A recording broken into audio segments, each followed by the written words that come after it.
So these three atheists die, and they're at the pearly gates. And St. Peter tells them to enter. You're going to have to answer a simple question. And to the first atheist, he said, so what is Easter? And the first atheist replied, oh, that's easy. That's that holiday in November where everybody eats turkey and they're thankful. And he said, no, that's wrong. So then he asked the second atheist, what is Easter? Second atheist says, Easter is that holiday in December when they put up a tree and exchange gifts and celebrate the birth of Jesus.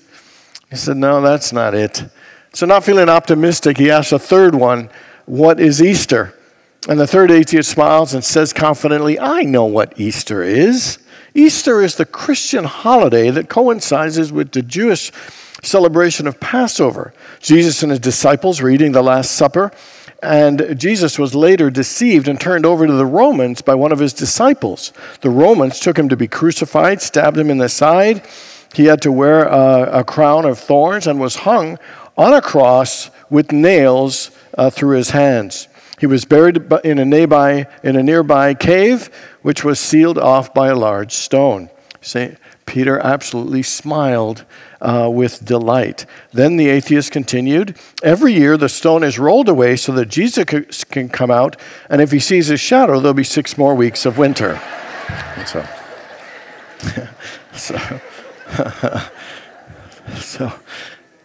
So what is Easter?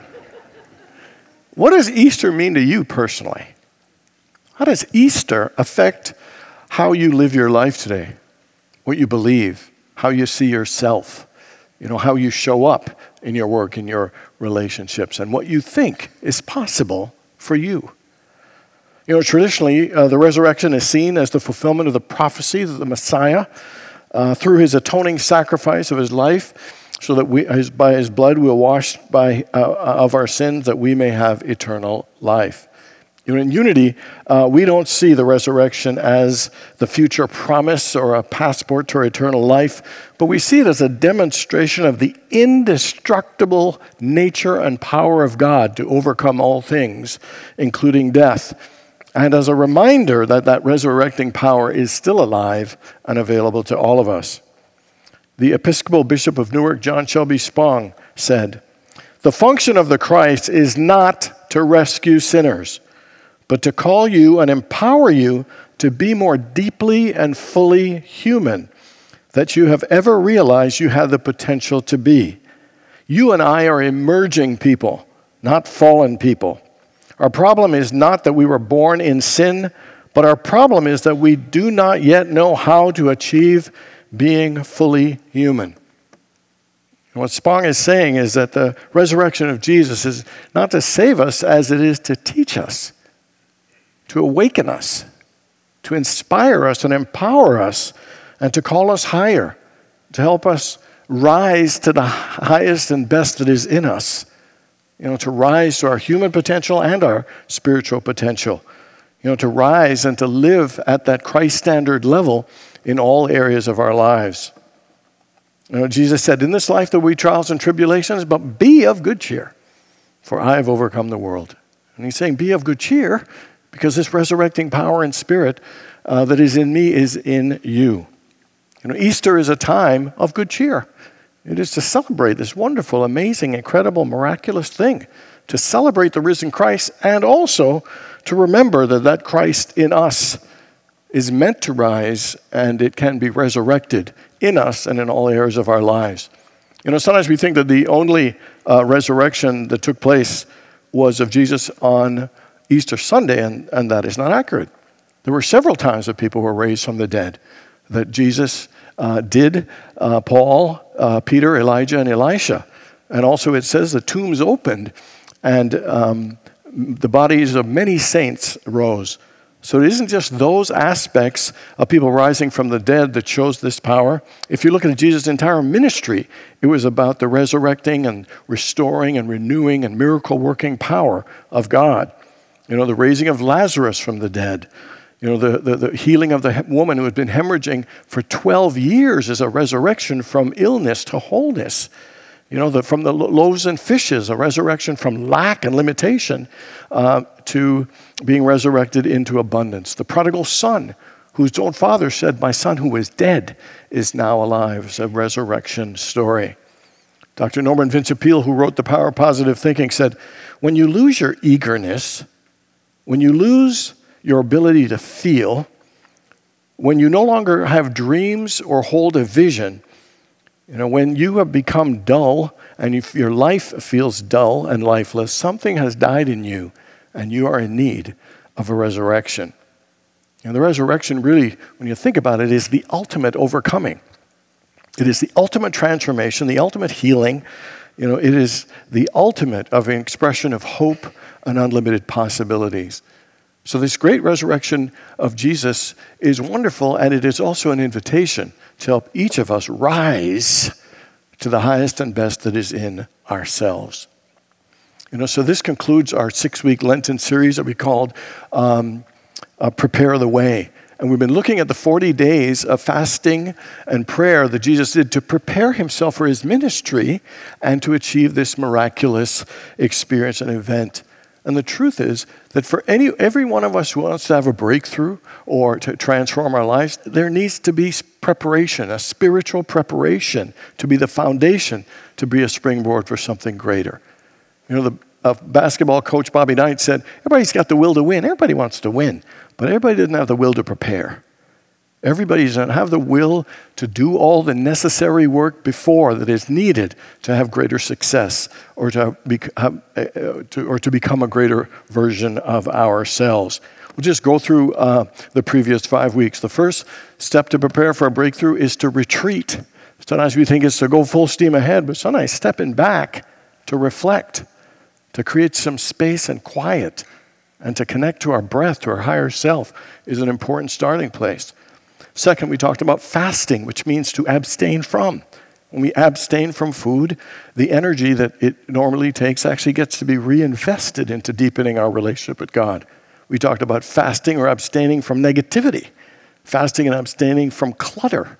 Those things take a lot of energy, and when we abstain from them, it frees energy to help us deepen our relationship with God. Third week was about feasting our heart and our mind on thoughts of God, feasting on love and especially compassion and kindness to all people.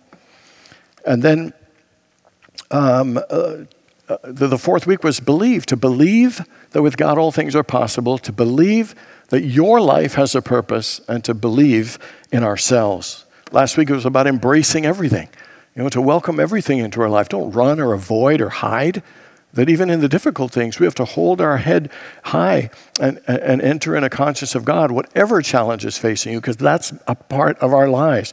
And it is there to help us grow and develop into who we came here to be. So last one we're going to talk about is to rise. And so to experience a breakthrough or transformation or resurrection, we're going to talk about 3 practices we need to do to help us rise. And the first one is to die to the old. For there to be a resurrection, there had to be a crucifixion. For us to be born anew into something, we have to die to something that is old. And so we've got to die to some old way of being to be born into some new experience. Everybody wants to be the butterfly, but nobody realizes that a part of being the butterfly is the caterpillar had to die to itself to be born into this greater version of itself. Lizards and lobsters have to shed their old skin so they can grow into who they came here to be. Paramahansa Yogananda said, dying to the old is fundamental to transformation. Dying to the old is fundamental to transformation. If we want to be transformed into something greater, something better, we have to die to some old idea or thought or limiting belief. Dying to an old belief is necessary to be born into a greater awareness, a greater perspective, a greater level of understanding. And so whether it is dying to a mindset of lack to be born into an awareness of abundance, or dying to a mindset of failure and unworthiness to be born into a mindset of success and confidence, or dying to a mindset of blame and bitterness to be born into a mindset of accepting full responsibility for ourselves. These things are important. To be born into the new, we must die to something of the old. In 2 Corinthians, it says, all old things have passed away. Behold, all things have become new. And even in that story of the wine and the wineskins, it says you can't put new wine into old wineskin. You can't introduce new ideas into an old mindset and an old belief system. The Apostle Paul broke it down even more when he said, I die daily. And what he is saying is when he lives this life, he's not going to keep dwelling and get stuck and stay in the past. He's going to die to those things, no longer be attached to those things, so he can not just have a new day, but he can have a new experience and develop new possibilities. When we don't die to the old, guess what? We keep repeating certain things.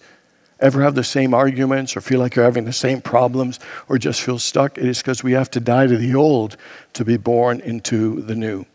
So my question is, what limiting mindset or limiting image of yourself is it time for you to die to be born to something greater, to be born to something new?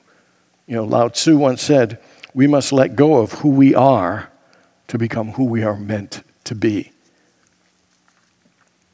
And so I have a friend who it wasn't until she was in her 50s realized, or maybe even or just acknowledged, that everything she did in her life, including now in her 50s, she did for her mother's approval.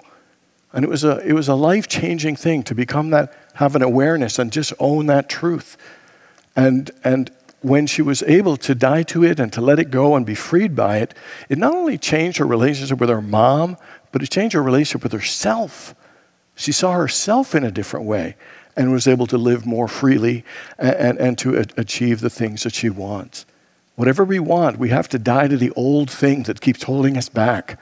And whether it's a mindset or belief of lack or unworthiness or fear or shame or the thought that I'm just not good enough, it's important for us to be aware of that old mindset and have the intention and the desire to die to it, to let it go, to free ourselves from it. And it's important. It sounds kind of simple, but it's really important because our beliefs run us. What we believe affects how we see ourselves, the world, what we do, and how much we think we are worthy of. So again, what is it that you want to free yourself from? What is some limiting belief or image that it's time for you to die to so you could be born to something greater, something new? Okay, the second thing to have the best in us rise is to surrender to silence. To surrender to silence. In 1 Kings chapter 19, it says, after the wind, an earthquake. And after an earthquake, a fire. And after a fire, the sound of sheer silence. Sheer silence is not a sound that we hear very often in our lives.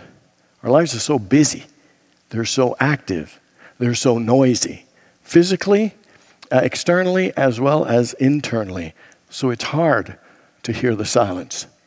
And God is in the silence. God speaks to us through silence.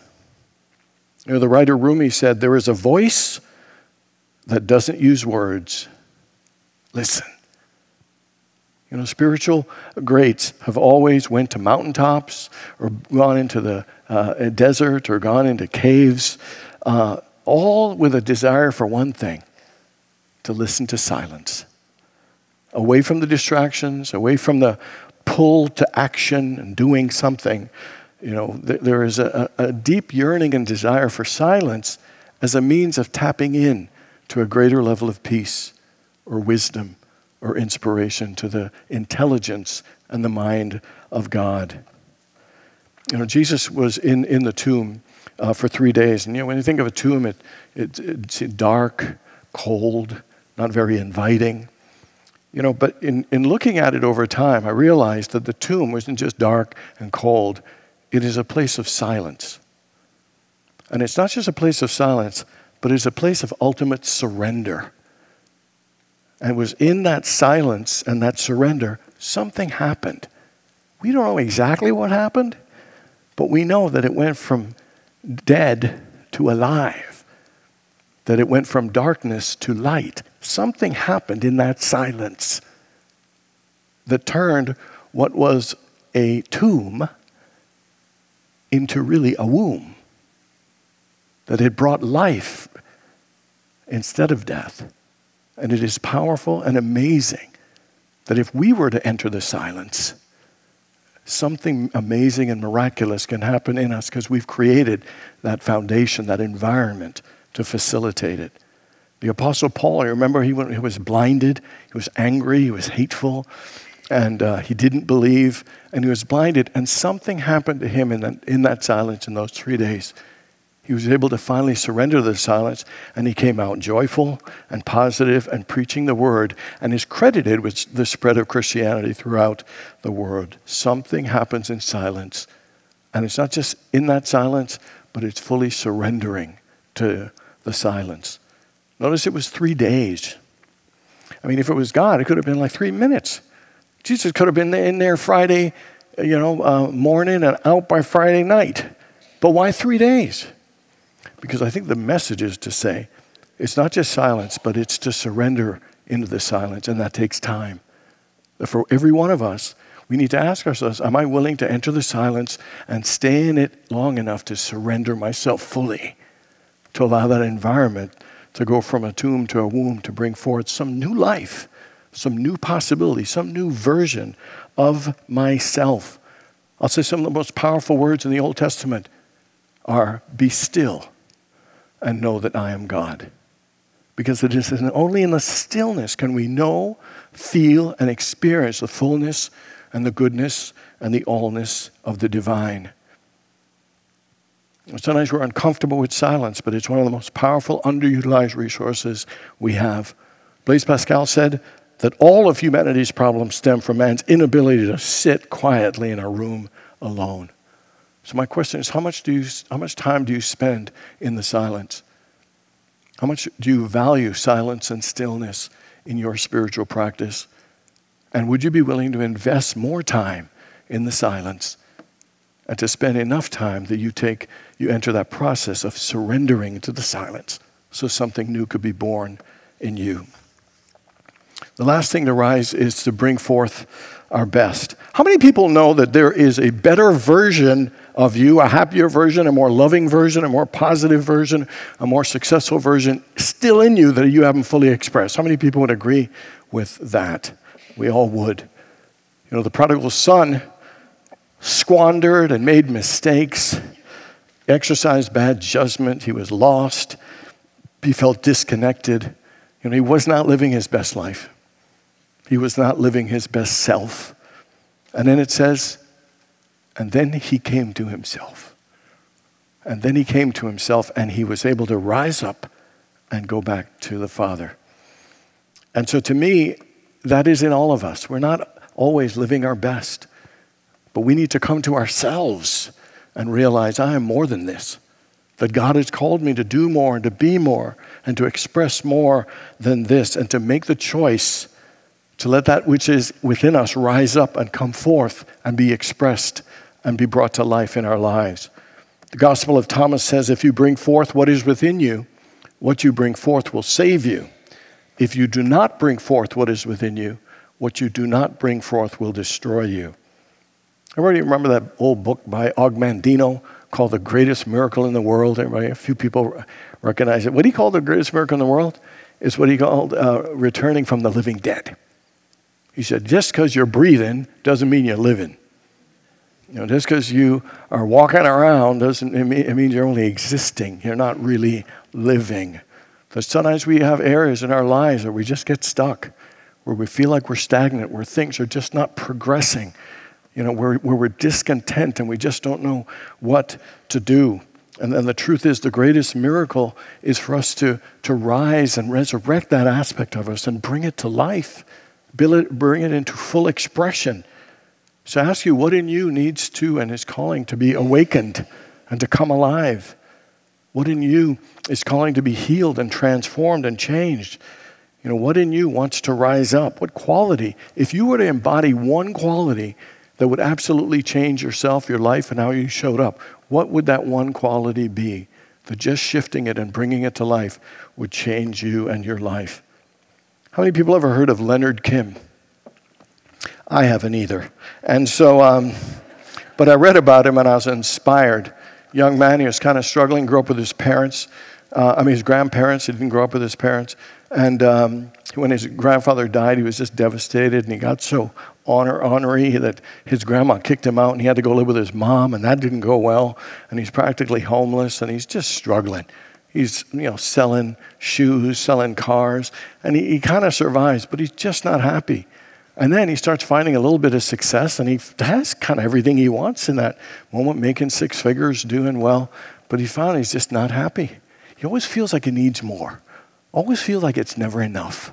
Always feels like he's not good enough. And he keeps chasing this. Finally, he breaks his ankle, and it just grounds him for a bit. And he has to have a real look at himself and really look at where his life is and why it's that way.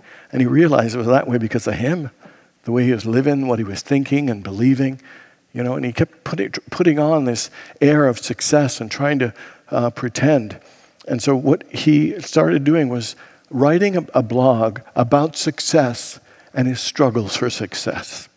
And so he started writing all these things about what it's like to go from failure to failure, and and a different work plan, or depression, family issues. Everything around the humanness of being in business and wanting to see, he wrote. And within 6 months, there were 2 million people following his blog. Within a year and a half, 10 million people following his blog. His career started taking off, and the reason is because he realized he kept chasing and pretending and doing things to impress and feeling like it was never enough. And he realized what he needed to do is just be himself. And to work and have a plan, but be true to himself. Be honest with himself. Be more present and here, and not where I'm going to be in 3 years and 5 years. And it absolutely changed him. And so his type of branding and marketing is teaching people to brand themselves authentically, to not buy into what everybody says or even what you think success is, but be true to yourself, and then success will come, whatever version that is. You're more likely to be happier and fulfilled if you're true and honest to yourself. He wrote a book, it's called Ditch the Act, Revealing the Surprising Power of the Real You for Greater Success. And so to bring forth the best in us is to be true and honest and authentic with ourselves, and to bring forth whatever version of talent and ability and things that bring us joy. That will change our lives. That will transform us, and that will help us rise to the very best of who God sent us here to be. Easter is a beautiful season. It's miraculous. It's exciting. It is joyful. As we celebrate the risen Christ, as we celebrate the resurrection, let us also remember that it is calling for us to bring forth the best in ourselves, to fulfill the potential of our humanity and our spirituality. And the way to do that is to die to the old, to those old minds, that die to it so you can be born into something new and greater. Surrender to the silence. Spend time in the silence and long enough so that you can surrender to create an environment for something miraculous to happen through you. And finally, bring forth your best. Be the most authentic, honest version of yourself, and that will bring you the greatest success in the world. The final practice to prepare ourselves for a breakthrough is to rise. God bless you all.